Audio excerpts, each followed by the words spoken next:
যখন বিভিন্ন দ্রব্য ভগবানকে নিবেদন করা হয়, তখন ভগবান তা গ্রহণ করে প্রসাদ রূপে আমাদের তা প্রদান করে। তখন আমরা তাকে নিবেদিত দীপশিখায় আমাদের হাতে স্পর্শ করে প্রসাদে পুষ্পঘ্রাণ করে ও শঙ্খ জল শিরে ধারণ করে ভগবানের প্রসাদ বা কৃপা লাভ করে থাকি এবং এর দ্বারা ভগবানের প্রতি আমাদের সমর্পণ বৃদ্ধি পায়।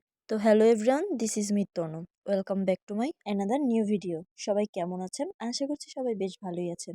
তো গত ভিডিওতে যেখান থেকে শেষ করলাম তার পরের অংশ আজকে আপনাদের সাথে শেয়ার করব। যেহেতু দামোদর মাসের শেষ দিন ছিল, তাই ভাবলাম কেননা মন্দিরেই যাওয়া যাক শেষ দিন প্রদীপ প্রজ্বলন করার জন্য। আর তাই এই যে ইস্কন মন্দিরে চলে এসেছি। এসেই দেখছি এখানে অনেক লোক, পা ফেলানোর মতো অবধি জায়গা ছিল না, এর থেকে অনেক বেশি ভিড় ছিল। তো আমরা সেটা দেখতে পাইনি, কারণ আমরা একটু দেরিতেই গিয়েছিলাম। তো এসেই দেখছি অনেকের প্রদীপ প্রজ্বলন করা কমপ্লিট। মা আর বড় মা আমাদের জন্য এই যে প্রদীপ আগেই আলাদা করে রেখেছিল, তাই আমরাও প্রদীপ ধরিয়ে প্রদীপ প্রজ্বলন কাজ কমপ্লিট করলাম। আর সাথে এখানে ঠাকুরের নাম কীর্তনও হচ্ছিল। এখন আপনাদের বলি, দামোদর মাসে ভগবানকে কেন দীপদান করা হয়। ভগবানের সকল সেবারই মূল উদ্দেশ্য হলো তার প্রসন্নতা বিধান। ভগবানের উদ্দেশ্যে প্রদীপ নিবেদনের মাধ্যমে তার আরতি করার এটা উদ্দেশ্য।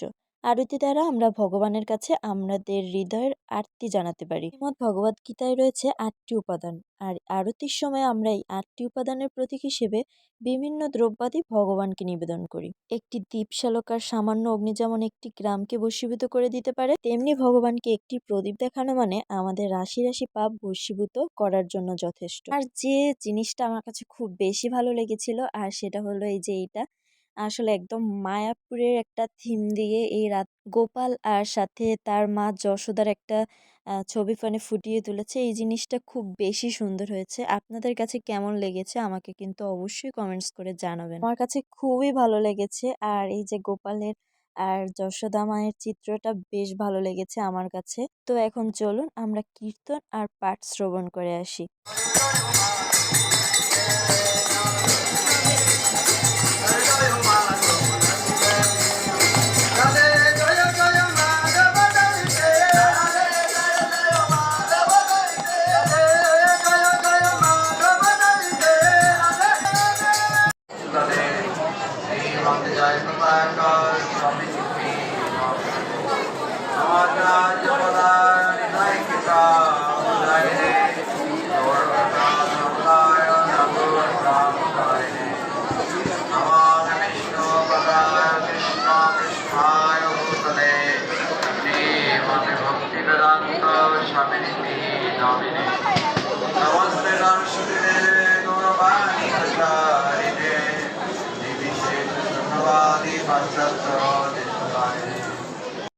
তো এই তো পাঠ চলছিল, আর আমরা এই যে একটু টুকটাক ভিডিও করে নিচ্ছিলাম। আর মন্দির থেকে আমাদের বাসা অনেকটাই দূরে, তাই আসলে এখন বাসায় চলে যেতে হবে। আর আমরাও বেশ অনেকদিন পর বেরো হলাম, অনেক এনজয় করছিলাম। আর এই তো প্রসাদের তালিকা দেওয়া, এখান থেকে আপনারা চাইলে প্রসাদ মানে কখন দেওয়া হয় কিংবা জনপ্রতি প্রণামী কত সবকিছুই এখান থেকে জানতে পারবেন। আর হ্যাঁ, এদেরকে কিন্তু 3 ঘন্টা পূর্বেই জানিয়ে দিতে হবে।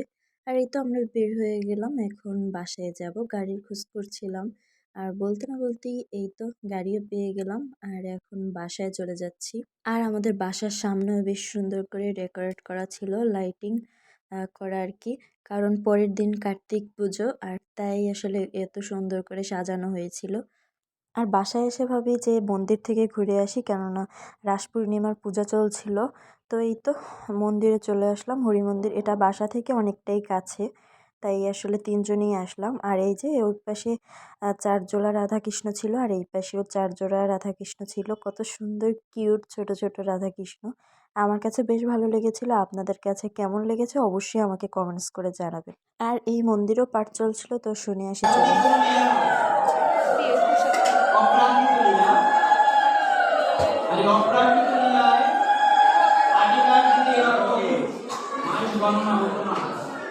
তখনকার দিনে বৈশাখ মাস থেকে মাস আরম্ভ হতো না, আর